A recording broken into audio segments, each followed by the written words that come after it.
ಸ್ನೇಹಿತರೆ, ಒಬ್ಬ ರಾಷ್ಟ್ರಪತಿ ತನ್ನ ಸ್ವಂತ ದೇಶದ ಎಡಾರಿಯಲ್ಲೇ 2 ಲಕ್ಷ ಪಾಮುಗಳನ್ನು ಉದ್ದೇಶಪೂರ್ವಕವಾಗಿ ಬಿಟ್ಟಿದ್ದಾನೆ ಎಂದು ನಾನು ನಿಮಗೆ ಹೇಳಿದರೆ ನೀವು ಏನು ಯೋಚಿಸುತ್ತೀರಿ? ಇದು ಹುಚ್ಚುತನವೋ, ವೆರ್ರಿ ಆಲೋಚನೆಯೋ, ಅಥವಾ ಪ್ರಪಂಚವು ಇನ್ನೂ ಪೂರ್ಣವಾಗಿ ಅರ್ಥ ಮಾಡಿಕೊಳ್ಳಲಾಗದ ಒಂದು ಗ್ರೇಟ್ ದೂರದೃಷ್ಟಿ ತುಂಬಿದ ಚತುರತೆಯೋ? 2026 ಸಂವತ್ಸರದ ಆರಂಭ.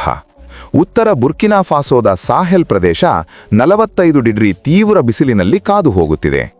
ಈ ಮರಳು ಎಡಾರಿಯಲ್ಲಿ ಗಾಳಿಯೂ ಸಹ ಪೂರ್ಣವಾಗಿ ನಿಂತು ಹೋದಂತೆ ಅನಿಸುತ್ತಿದೆ. ಅಷ್ಟರಲ್ಲಿ ಸೈನಿಕ ಟ್ರಕ್ಗಳ ಒಂದು ಉದ್ದವಾದ ಕ್ಯಾರಿವ್ಯಾನ್ ಆ ನಿರ್ಮಾನುಷ್ಯ ಎಡಾರಿಯೊಳಗೆ ಬಂದು ನಿಂತು ಹೋಯಿತು. ಸ್ಟೀಲ್ ಕಂಟೈನರ್ಗಳು ಜಾಗ್ರತೆಯಿಂದ ಇಳಿಸಲ್ಪಟ್ಟವು. ಆಕಾಶದಲ್ಲಿ ಡ್ರೋನ್ ಕ್ಯಾಮೆರಾಗಳು ನಿಶ್ಶಬ್ದವಾಗಿ ತಿರುಗುತ್ತಿದ್ದವು. ಸೈನಿಕರು ಒಂದು ಗುಂಡು ಏರ್ಪಾಟು ಮಾಡಿ ನಿಂತರು. ಅವರ ಮಧ್ಯದಲ್ಲಿ ದೇಶದ ರಾಷ್ಟ್ರಪತಿ ಇಬ್ರಾಹಿಂ ಟ್ರಾವ್ರೆ ಪ್ರಶಾಂತವಾಗಿ ನಿಂತಿದ್ದರು. ಮುಖದಲ್ಲಿ ಯಾವುದೇ ಉದ್ವೇಗವಿಲ್ಲದೆ ಶಾಂತವಾಗಿತ್ತು. ಕಣ್ಣುಗಳಲ್ಲಿ ಮಾತ್ರ ಒಂದು ವಿಚಿತ್ರವಾದ ದೃಢವಾದ ನಂಬಿಕೆ ಕಾಣುತ್ತಿತ್ತು. ಯಾವುದೇ ಉತ್ಸಾಹ ಭಾಷಣವಿಲ್ಲ, ಯಾವುದೇ ದೊಡ್ಡ ಗುಂಪಿಲ್ಲ, ಕೇವಲ ವಿಶಾಲವಾದ ಮರಳು ಮತ್ತು ಒಂದು ಧೈರ್ಯವಂತವಾದ ನಿರ್ಧಾರ. ಒಂದೇ ಸೈಗೆ ಕಂಟೈನರ್ಗಳ ತಾಳುಗಳು ತೆರೆದುಕೊಂಡವು. ತಕ್ಷಣ ಆ ಎಡಾರಿ ನೆಲ ಕದಲತೊಡಗಿತು. ವೇಲು ಕಾದು ಲಕ್ಷಾಂತರ ಪಾಮುಗಳು ಮರಳಿನ ಮೇಲೆ ಹರಡಿದವು. ಒಂದು ಕ್ಷಣ ನೆಲ ಸಜೀವವಾಗಿ ಎದ್ದಂತೆ ಅನಿಸಿತು. ಆದರೆ ಆಶ್ಚರ್ಯಕರ ವಿಷಯವೇನೆಂದರೆ ಅವುಗಳಲ್ಲಿ ಯಾವುದೇ ಗೊಂದಲವಿಲ್ಲ. ಅವು ಚೆಲ್ಲಾಚೆದುರಿಲ್ಲ. ನೇರವಾಗಿ ಮರಳಿನೊಳಗೆ ಮರೆಯಾಗಿಬಿಟ್ಟವು. ಕೇವಲ ಕೆಲವು ನಿಮಿಷಗಳಲ್ಲೇ ಎಲ್ಲವೂ ಮತ್ತೆ ಪ್ರಶಾಂತವಾಗಿ ಮಾರ್ಪಟ್ಟಿತು.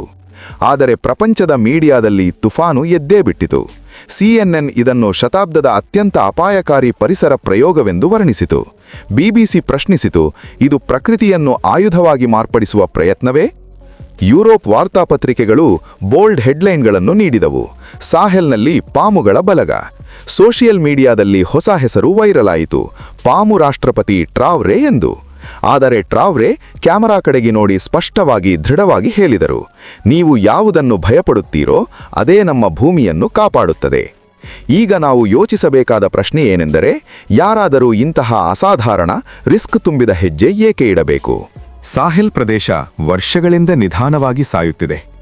ಇಲಿಗಳ ಜನಸಂಖ್ಯೆ ನಿಯಂತ್ರಣ ತಪ್ಪಿ ಬಹಳ ಹೆಚ್ಚಿ ಹೋಗಿದೆ. ಬೆಳೆಗಳನ್ನು ನೆಲದ ಮಟ್ಟದಿಂದ ಪೂರ್ಣವಾಗಿ ಸ್ವಚ್ಛವಾಗಿ ತಿಂದು ಹಾಕುತ್ತಿವೆ. ಕೀಟನಾಶಕಗಳು ಮಣ್ಣಿನ ಸಾರವನ್ನು ಗುಂಜಿ ಅದರ ಸಹಜ ಶಕ್ತಿಯನ್ನು ದೆಬ್ಬತ್ತಿಸಿವೆ. ಬೇಟೆಯಾಡುವ ಜೀವಿಗಳ ಜಾತಿಗಳು ದಾದಾಪು ಅಂತರಿಂಗಿ ಹೋಗಿವೆ. ಪ್ರಕೃತಿ ಸಂತುಲನ ಒಮ್ಮೆ ದೆಬ್ಬತಿನ್ನಿದಾಗ ಮನುಷ್ಯ ಮೊದಲು ಬೆಲೆ ಕಟ್ಟಬೇಕಾಗುತ್ತದೆ. ಸರ್ಕಾರ ಸ್ಪಷ್ಟವಾಗಿ ಹೇಳಿದೆ, ಈ ಪಾಮುಗಳು ಯಾರಿಗೂ ಶತ್ರುಗಳಲ್ಲ. ಇವು ನಾವು ಸ್ವಯಂ ನಾಶ ಮಾಡಿದ ಸಂತುಲನವನ್ನು ಮತ್ತೆ ಹೊರತೆಗೆಯಲು ಸಹಾಯ ಮಾಡುವ ಜೀವಿಗಳು.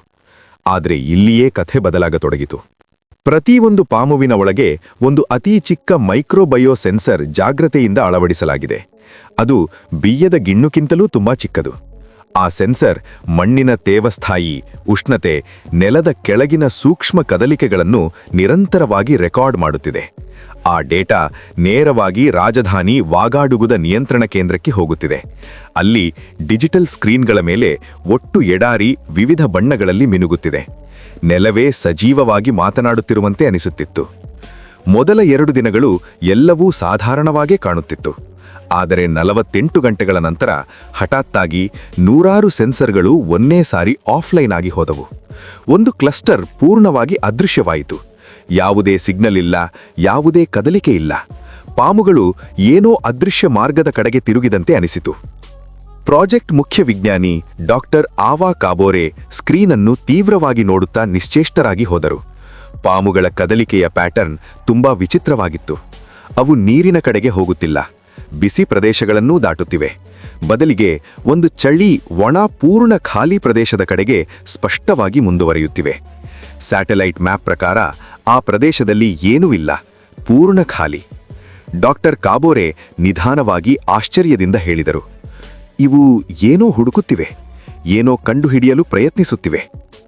ಆ ರಾತ್ರಿ ಸೋಷಿಯಲ್ ಮೀಡಿಯಾ ಪೂರ್ಣವಾಗಿ ದಹನವಾಯಿತು. ಕೆಲವರು ಇದನ್ನು ಬಯೋಲಾಜಿಕಲ್ ಆಯುಧ ಎಂದು ಆರೋಪಿಸಿದರು. ಮತ್ತೆ ಕೆಲವರು ಇದು ಕೇವಲ ರಾಜಕೀಯ ಸ್ಟಂಟ್ ಎಂದರು. ಆದರೆ ನಿಯಂತ್ರಣಾ ಗದಿಯಲ್ಲಿ ಬಂದ ಡೇಟಾ ಯಾವುದೇ ಸ್ಟಂಟ್ ಲಾಗ ಕಾಣಲಿಲ್ಲ. 3ನೇ ದಿನ ಬೆಳಗ್ಗೆ 3:17 ನಿಮಿಷಗಳಿಗೆ ಎಲ್ಲಾ ಆಫ್ಲೈನ್ ಸೆನ್ಸರ್ಗಳು ಒಂದೇ ಸಾರಿ ಮತ್ತೆ ಆಕ್ಟಿವ್ ಆದವು. ಆ ಸಮಯದಲ್ಲಿ ಬಂದ ಪ್ಯಾಟರ್ನ್ ವಿಜ್ಞಾನಿಗಳೆಲ್ಲರನ್ನೂ ಶಾಕ್ಗೆ ಗುರಿಪಡಿಸಿತು. ಪಾಮುಗಳು ಗುಂಡುಗೆ ತಿರುಗುತ್ತಿದ್ದವು. 100 ಕಿಲೋಮೀಟರ್ ವಿಸ್ತೀರ್ಣದಲ್ಲಿ ಒಂದು ಪರ್ಫೆಕ್ಟ್ ಸರ್ಪಿಳಾಕಾರ ಏರ್ಪಡಿತು. ನೆಲದ ಕೆಳಗೆ ಏನೋ ಧಡಧಡ ಮಣಿ ಕೊಟ್ಟುಕೊಳ್ಳುತ್ತಿರುವಂತೆ ಅನಿಸಿತು. ಡಾಕ್ಟರ್ ಕಾಬೋರೆ ಗುಸುಗುಸುಲಾಡಿದರು. ಎಡಾರಿ ಖಾಲಿಯಾಗಿಲ್ಲ, ಅದರ ಕೆಳಗೆ ಏನೋ ಇದೆ. ಬಹುಶಃ ಅಪ್ಪಟಿಗೆ ಮೊದಲ ಬಾರಿಗೆ ಪ್ರಪಂಚಕ್ಕೆ ಅರ್ಥವಾಯಿತು, ಇದು ಕೇವಲ ಪಾಮುಗಳ ಕಥೆಯಲ್ಲ, ಇದು ಮರಳಿನ ಕೆಳಗೆ ಶತಾಬ್ದಗಳಿಂದ ಹೂತಿಪುಟ್ಟಿರುವ ಒಂದು ಪ್ರಾಚೀನ ರಹಸ್ಯದ ಕಥೆ. ಆ 3ನೇ ದಿನ ಬೆಳಗ್ಗೆ 3:17 ಸಮಯದಲ್ಲೇ ಎಲ್ಲಾ ಸೆನ್ಸರ್ಗಳು ಒಂದೇ ಸಾರಿ ಮತ್ತೆ ಕ್ರಿಯಾಶೀಲವಾದವು. ನಿಯಂತ್ರಣ ಗದಿಯಲ್ಲಿ ಪೂರ್ಣ ನಿಶ್ಶಬ್ದ ವ್ಯಾಪಿಸಿತು. ಸ್ಕ್ರೀನ್ ಮೇಲೆ ಕಾಣಿಸಿದ ದೃಶ್ಯ ಸಹಜ ಕದಲಿಕೆಯಲ್ಲಾಗ ಯಾವುದೇ ಮಾತ್ರವಲ್ಲ. 100 ಕಿಲೋಮೀಟರ್ ವಿಸ್ತೀರ್ಣದಲ್ಲಿ ಪಾಮುಗಳ ಸ್ಥಾನಗಳು ಒಂದು ಅದ್ಭುತವಾದ ಜಾಮಿತೀಯ ಪ್ಯಾಟರ್ನ್ ಅನ್ನು ಏರ್ಪಡಿಸುತ್ತಿವೆ. ಸರ್ಪಿಲೆಗಳು, ಪೂರ್ಣ ವೃತ್ತಗಳು, ತರುవాత ಸರಳ ರೇಖೆಗಳು, ಏನೋ ಒಂದು ಅದೃಶ್ಯ ಪ್ರಾಚೀನ ಮ್ಯಾಪ್ ಅನ್ನು ಅನುಸರಿಸುತ್ತಿರುವಂತೆ. ಡಾಕ್ಟರ್ ಆವಾ ಕಾಬೋರೆ ಝೂಮ್ ಮಾಡಿ ನೋಡಿದರು. ಮೇಲ್ಮಟ್ಟದ ಉಷ್ಣತೆ ಸಾಧಾರಣವಾಗಿಯೇ ಇತ್ತು, ಮಣ್ಣು ಒಣಗೇ ಇತ್ತು, ಆದರೆ ನೆಲ 12 ಮೀಟರ್ ಲೋತದಲ್ಲಿ ತೇವ ಸ್ಪಷ್ಟವಾಗಿ ನಮೂದವಾಗುತ್ತಿದೆ. ಇದು ಪೂರ್ಣವಾಗಿ ಅಸಾಧ್ಯ. ಅವರು ನಿಧಾನವಾಗಿ ಆಶ್ಚರ್ಯದಿಂದ ಹೇಳಿದರು, ಈ ಪ್ರದೇಶ ದಶಾಬ್ದಗಳಿಂದ ಪೂರ್ಣವಾಗಿ ಒಣಗಿ ಹೋಗಿದೆ. ಇಲ್ಲಿ ನೀರು ಹೇಗೆ ಇರುತ್ತದೆ? ಅದೇ ಸಮಯದಲ್ಲಿ ರಾಜಧಾನಿ ವಾಗಾಡುಗುದಲ್ಲಿರುವ ಉನ್ನತ ಅಧಿಕಾರಿಗಳಿಗೆ ಎಮರ್ಜೆನ್ಸಿ ಕಾಲ್ ಹೋಯಿತು. ಇಬ್ರಾಹಿಂ ಟ್ರಾವ್ರೆಯನ್ನು ನಿದ್ರೆಯಿಂದ ಎಬ್ಬಿಸಿದರು. ಅವರಿಗೆ ಒಂದೇ ವಾಕ್ಯವನ್ನು ಹೇಳಿದರು, ಅವರು ಏನೋ ಕಂಡುಹಿಡಿದಿದ್ದಾರೆ. ಕೆಲವು ಗಂಟೆಗಳಲ್ಲೇ ರಾಷ್ಟ್ರಪತಿ ಸ್ವಯಂ ನಿಯಂತ್ರಣ ಕೇಂದ್ರಕ್ಕೆ ತಲುಪಿದರು. ಸ್ಕ್ರೀನ್ ಮೇಲೆ ಮಿನುಗುತ್ತಿರುವ ಆ ಅದ್ಭುತ ಪ್ಯಾಟರ್ನ್ ನೋಡಿ ಪ್ರಶ್ನಿಸಿದರು, ಇದು ನೀರೇ? ವಿಜ್ಞಾನಿಗಳು ಉತ್ತರಿಸಿದರು, ಡೇಟಾ ಸರಿಯಾಗಿದ್ರೆ ಹೌದು, ಆದರೆ ಇದು ಸಾಧಾರಣ ಜಲಸ್ಥಾಯಿಯಲ್ಲ, ಇದು ತುಂಬಾ ಪ್ರಾಚೀನವಾದ ಜಲಪ್ರವಾಹವಾಗಿರಬಹುದು. ಇದೇ ಆ ಪ್ರದೇಶ. ಸ್ಯಾಟಲೈಟ್ ಸರ್ವೆಯಲ್ಲಿ ಪೂರ್ಣ ಖಾಲಿ ಪ್ರದೇಶವಾಗಿ ಪ್ರಕಟವಾಗಿ ಅಂತಾರಾಷ್ಟ್ರೀಯ ಸಂಸ್ಥೆಗಳು ಅದನ್ನು ಬಂಜರು, ಯಾವುದೇ ಉಪಯೋಗವಿಲ್ಲದ ಭೂಮಿಯಾಗಿ ತೋಸಿಪುಚ್ಚಿದ್ದವು. ಆದರೆ ಈಗ ಪಾಮುಗಳ ಮೈಕ್ರೋ ಸೆನ್ಸರ್ಗಳು ಕೆಳಗೆ ಬೇರೆ ಕಥೆಯನ್ನು ಬಯಲು ಮಾಡುತ್ತಿವೆ. ಆ ಬೆಳಗ್ಗೆ ಡ್ರೋನ್ಗಳನ್ನು ಕಳುಹಿಸಿದರು. ಥರ್ಮಲ್ ಕ್ಯಾಮರಾಗಳು ಮರಳಿನ ಕೆಳಗೆ ಚಳಿ ಸನ್ನನಿ ಗೀತೆಗಳನ್ನು ತೋರಿಸಿದವು, ನರಗಳಂತೆ ವ್ಯಾಪಿಸಿದಂತೆ. ಏನೋ ಭಾರೀ ಶರೀರ ಮರಳಿನ ಕೆಳಗೆ ನಿದ್ರೆ ಹೋಗಿ ಅದರ ಹೃದಯ ಸ್ಪಂದನ ಮತ್ತೆ ಮೊದಲಾಗಿದಂತೆ ಅನಿಸಿತ್ತು. ಆದರೆ ಈ ಸುದ್ದಿ ಬಯಲಿಗೆ ಲೀಕಾದ ತಕ್ಷಣ ಅಂತಾರಾಷ್ಟ್ರೀಯ ಮೀಡಿಯಾ ಮತ್ತೆ ಹಲ್ಚಲ್ ಮಾಡಿತು. CNN ಹೊಸ ಚರ್ಚಾ ವೇದಿಕೆ ಹಾಕಿತು. ಬುರ್ಕಿನಾ ಫಾಸೋ ಒಂದು ವ್ಯೂಹಾತ್ಮಕ ವನರನ್ನು ದಾಚಿಪಡೆಯುತ್ತಿದೆ. BBC ರಿಪೋರ್ಟ್ ಮಾಡಿತು, ಪಾಮುಗಳಿಂದ ರಹಸ್ಯಗಳವರೆಗೆ ಸಾಹೆಲ್ ಕೆಳಗೆ ಏನಿದೆ. ಪ್ಯಾರಿಸ್ನ ಒಂದು ರಕ್ಷಣಾ ವಿಶ್ಲೇಷಕ ಹೇಳಿದರು, ಇದು ನೀರಿನ ನಿಲ್ವ ಆದರೆ ಮೊತ್ತ ಸಾಹೆಲ್ ಪ್ರದೇಶದ ಭೂ-ರಾಜಕೀಯ ಸಂತುಲನ ಪೂರ್ಣವಾಗಿ ಬದಲಾಗಬಹುದು. ವಾಷಿಂಗ್ಟನ್ನ ಒಂದು ಥಿಂಕ್ ಟ್ಯಾಂಕ್ ಎಚ್ಚರಿಕೆ ನೀಡಿತು. ಟ್ರಾವ್ರೆ ಈ ನೀರಿನ ವನರಗಳನ್ನು ನಿಯಂತ್ರಿಸಲು ಸಾಧ್ಯವಾದರೆ ಅವನು ಈ ಪ್ರದೇಶದಲ್ಲಿ ಒಂದು ಶಕ್ತಿವಂತ ನಾಯಕನಾಗಿ ಎದ್ದು ನಿಲ್ಲಬಹುದು. ಆದರೆ ಬುರ್ಕಿನಾ ಫಾಸೋ ಉತ್ತರ ಗ್ರಾಮಗಳಲ್ಲಿ ಮಾತ್ರ ಕಥೆ ಪೂರ್ಣವಾಗಿ ಬೇರೆಯಾಗಿತ್ತು. 4ನೇ ದಿನ ಒಂದು ಚಿಕ್ಕ ಪ್ರದೇಶದಲ್ಲಿ ಪರೀಕ್ಷಾ ಡ್ರಿಲ್ಲಿಂಗ್ ಪ್ರಾರಂಭವಾಯಿತು. ಎಲ್ಲರ ಶ್ವಾಸಗಳು ನಿಂತು ಹೋದವು. ಯಂತ್ರ 16 ಮೀಟರ್ ಲೋತ ದಾಟಿದಾಗ ಮಣ್ಣಿನ ತೇವ ಹಠಾತ್ತಾಗಿ ಹೆಚ್ಚಾಯಿತು. ತರುవాత ಬಲವಾದ ಒತ್ತಡದೊಂದಿಗೆ ಮೇಲಕ್ಕೆ ಬಂದಿತು. ಚಳಿ, ಸ್ವಚ್ಛ, ಸ್ಫಟಿಕದಂತೆ ಸ್ಪಷ್ಟವಾದ ನೀರು. ಕೆಲವು ಸೆಕೆಂಡುಗಳ ಕಾಲ ಎಲ್ಲರೂ ಸ್ತಬ್ಧರಾಗಿ ಹೋದರು. ತರುవాత ಅರುಪುಗಳು, ಚಪ್ಪಟೆಗಳು, ಆನಂದ ಬಾಷ್ಪಗಳು. ಒಬ್ಬ ವೃದ್ಧ ಕೃಷಿಕ ಮೊಣಕಾಲುಗಳ ಮೇಲೆ ಕುಳಿತು ಕಣ್ಣೀರು ಸುರಿದರು. ನಾವು ಅಂದುಕೊಂಡಿದ್ದೇವೆ ಈ ಪಾಮುಗಳು ಮರಣವನ್ನು ತರುತ್ತವೆ ಎಂದು, ಆದರೆ ಅವು ನಮಗೆ ಜೀವನಾಧಾರವಾದ ನೀರನ್ನು ಕೊಟ್ಟವು. ಆದರೆ ಈ ಕಥೆಯಷ್ಟು ಸರಳವಾಗಿ ಸುನಾಯಾಸವಾಗಿ ಮುಗಿಯಲಿಲ್ಲ. ಆ ರಾತ್ರಿ ಉತ್ತರ ಸರಿಹದ್ದು ದಗ್ಗರೆ 2 ಗ್ರಾಮಗಳಿಂದ ಪಾಮು ಕಾಟು ಸುದ್ದಿಗಳು ಬಂದವು. ಒಬ್ಬ ವ್ಯಕ್ತಿಯ ಪರಿಸ್ಥಿತಿ ತೀವ್ರವಾಗಿತ್ತು. ಸೋಷಿಯಲ್ ಮೀಡಿಯಾದಲ್ಲಿ ಅಪೋಹಗಳು, ಭಯಗಳು ಸಮುದ್ರದಂತೆ ಉಬ್ಬಿಹೋದವು. ಪಾಮುಗಳ ಪ್ರಣಾಳಿಕೆ ಅಪಾಯಕಾರಿಯಾಗಿ ಮಾರ್ಪಟ್ಟಿದೆ, ಇಕೋ ಪ್ರಯೋಗ ನಿಯಂತ್ರಣ ತಪ್ಪಿದೆ ಎಂದು ಹಲ್ಚಲ್ ಮೊದಲಾಯಿತು. ಯುರೋಪ್ನ ವಿಶ್ಲೇಷಕರು ಇದನ್ನು ಪ್ರಾಜೆಕ್ಟ್ ವೈಫಲ್ಯ ಸಂಕೇತವಾಗಿ ತೋರಿಸಿದರು. ಆದರೆ ಮೆಡಿಕಲ್ ರಿಪೋರ್ಟ್ ಬಂದಾಗ ನಿಜ ಬಯಲಾಯಿತು. ಕಾಟು ಹಾಕಿದ ಪಾಮು ಅವರು ಬಿಟ್ಟ ಜಾತಿಗಳಲ್ಲಿ ಇಲ್ಲ. ಅದು ಅಲ್ಲಿ ಈಗಾಗಲೇ ಇರುವ ಸ್ಥಳೀಯ ಅಡವಿ ಪಾಮು ಜಾತಿ ಮಾತ್ರ. ಆದರೂ ಭಯ ನಿಜಕ್ಕಿಂತ ಯಾವಾಗಲೂ ವೇಗವಾಗಿ ಹರಡುತ್ತದೆ. ರಾಜಧಾನಿಯಲ್ಲಿ ಚಿಕ್ಕ ಚಿಕ್ಕ ನಿರಸನಗಳು ಮೊದಲಾದವು. ಕೆಲವರು ಪ್ರಶ್ನಿಸಿದರು, ನೀರು ದೊರೆತರೆ ಅದರ ಭದ್ರತೆ ಎಲ್ಲಿದೆ? ಪ್ರಜೆಗಳ ಭದ್ರತೆ ಏನಾಗುತ್ತದೆ? ಆ ಸಾಯಂಕಾಲ ಇಬ್ರಾಹಿಂ ಟ್ರಾವ್ರೆ ಲೈವ್ನಲ್ಲಿ ಸಂಬೋಧಿಸಿದರು. ಯಾವುದೇ ಸ್ಟುಡಿಯೋ ಇಲ್ಲ. ಅವರು ಆ ಡ್ರಿಲ್ಲಿಂಗ್ ಸೈಟ್ దగ్గరే ನಿಂತಿದ್ದರು. ಹಿಂದೆ ನೀರಿನ ತಾತ್ಕಾಲಿಕ ಫೌಂಟೇನ್ ಪ್ರವಹಿಸುತ್ತಿತ್ತು. ತಡಿಮಣ್ಣನ್ನು ಮುಷ್ಟಿಯಲ್ಲಿ ಹಿಡಿದು ಭಾವೋದ್ವೇಗದೊಂದಿಗೆ ಹೇಳಿದರು.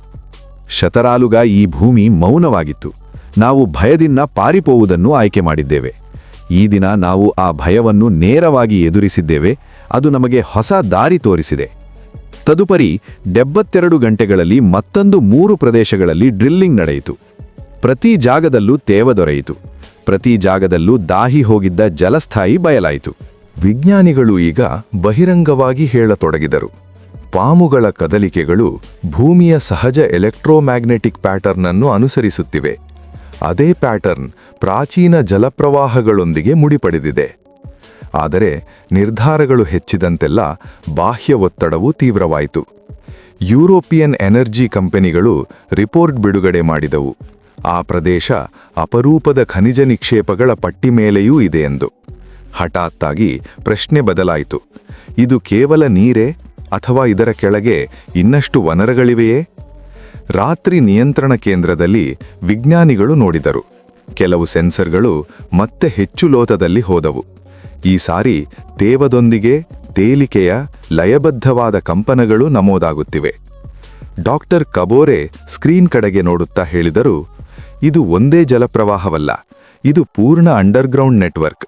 ಭೂಮಿಯ ಕೆಳಗೆ ಒಂದು ರಹಸ್ಯ ವ್ಯವಸ್ಥೆ ಇದೆ.